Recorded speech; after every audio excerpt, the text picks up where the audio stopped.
Alright, it's time to take a look at how our hand moves, right?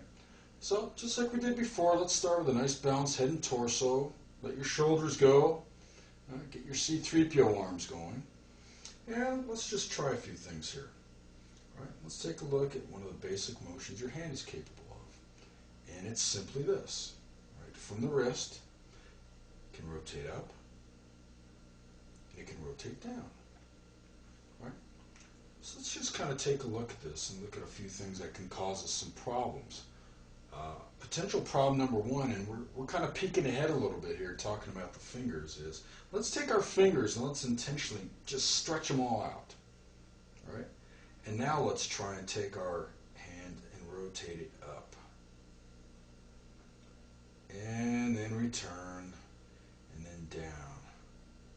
Right? I don't think there's any surprise here. This just feels terrible, doesn't it? Now this is certainly not something you want to cultivate in your piano playing. Right? That what you're experiencing here is a rigid hand and a rigid wrist, which are caused simply by the action of stretching your fingers out.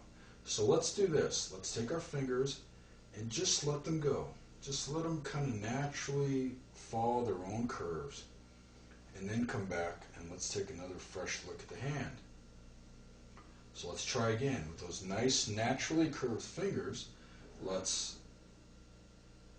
rotate hand up, rotate hand down. All right. So let's take this to an extreme up position. And just notice how the tension really starts to get amplified at these extreme positions. Right? Okay. So here, the lesson in this is very simple, right? What we like to do is we like to find a nice easy place somewhere between these extremes. Right? Not here, not here, just somewhere in between. And by the way, this place somewhere in here is not rigid, right? It's very fluid and flowing. So, another aspect is when we're in this position, our hands should feel free and flexible, right? And our wrists should feel unrestrained. This is what people refer to as a supple wrist. We don't want tension anywhere. We want to carry this suppleness throughout all our playing. So now let's take a look at another motion that your hand is capable of. So let's get ourselves nice and rebalanced, head and torso in a nice free and comfortable balanced position. Let your shoulders go. Get our arms in our C-3PO position, nice and flexible and free. And let's notice this motion about the hand, right? Let's, from the wrist, notice that the hand can rotate clockwise or counterclockwise. Let's do it again. Clockwise, counterclockwise. And let's try something here. And we're going to be jumping ahead a little bit again, talking about the fingers a little bit, but it's kind of necessary in this case. Take your fingers and let's intentionally stretch them out. Just extend them out as far as you can. And let's try and repeat this motion. So let's rotate our hand clockwise. And then rotate counterclockwise. And again, this should come as no surprise, right? You can feel a huge amount of tension in your hand. Your hand feels like a rigid, solid piece of rock. And your wrist also just feels like solid rock. Now, just let your fingers go and let them kind of follow their own natural curvature. Don't try to put them anywhere. Just let them kind of fill the space they feel comfortable in. Well, let's try this again.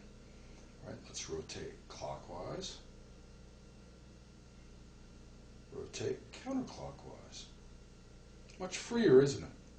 So let's do this a few more times, and let's see if we can find a place in between these two positions that feels very free and comfortable. Now, if you're like me, what you're going to discover may come as a bit of a surprise. Let's draw a straight line, if you will, through this axis of your forearm and just extend that out. And notice where that line goes. Right, let's do it again. Right down the middle of your forearm, And you notice it kind of intersects the first knuckle of your index finger and then continues onward. This is a key thing to pay attention to, and this is something a lot of people are not aware of. Your hand is not in this position, right? That axis, when your hand is in a very comfortable position, does not go through your middle finger. It actually goes somewhere near the big knuckle of your index finger.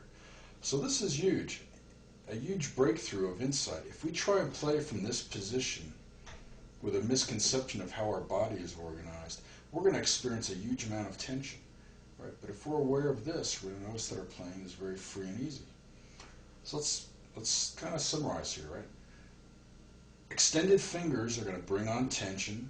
You know, it's just going to turn your hand into a solid rock, and also your wrist into just one huge stiff structure, which is certainly not conducive to playing well. The other thing is, notice that we don't want to be in an extreme position here, extreme position here. We just want to be somewhere in here. And by the way, somewhere in here is not as you might think. It doesn't form a straight line from the center of your forearm through the center of your hand and middle finger, right? It's a bit off axis.